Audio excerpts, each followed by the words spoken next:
This is Suzanne Volmer, and today I'm just spending a little time with Andy Zimmerman, whose exhibition at the Sculptors Gallery is, Boston Sculptors Gallery, is called Rebar.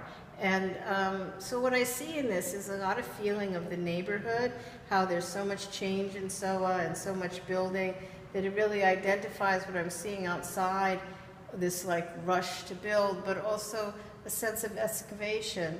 And in speaking with you, you talked about it being from different places that you've been, and I wondered, because it's such an interesting environment, could you walk us through?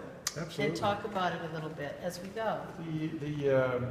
The unifying concept and the unifying element here is Rebar. The title of the show is Rebar, and that means, so for that reason I have built the stands, and the overall design was inspired by images like this, where buildings are built using rebar. And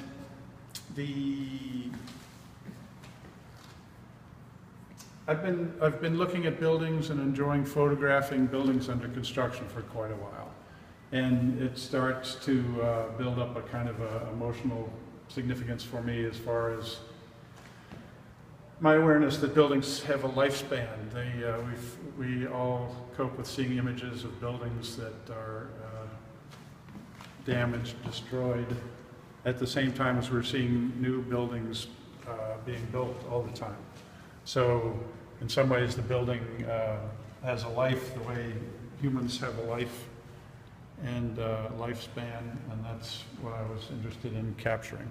So. And this installation is so interesting to me because of the sculptural forms and environments you've created with the rebar, and then the use of photographs that you've taken yourself, and these might be digitally altered or collaged together images, but the size difference, and that in each sight line I'm getting like something new, which is really what you feel when you drive by or walk by a city in the midst of change.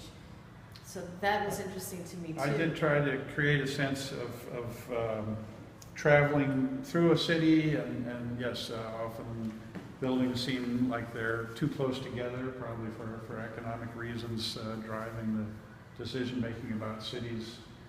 But I built the project over a period of time, and it incorporates my feelings about what happened in Aleppo and what happens in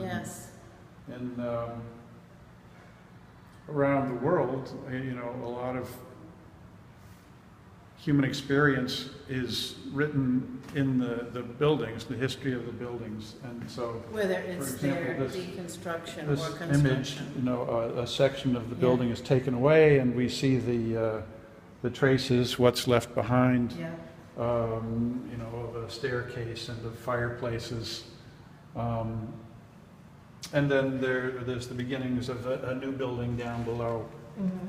So I try to recreate that feeling of coming around the corner, around one building, and you see some new scene opening up in front of you, and there are spaces that are kind of liminal spaces between buildings that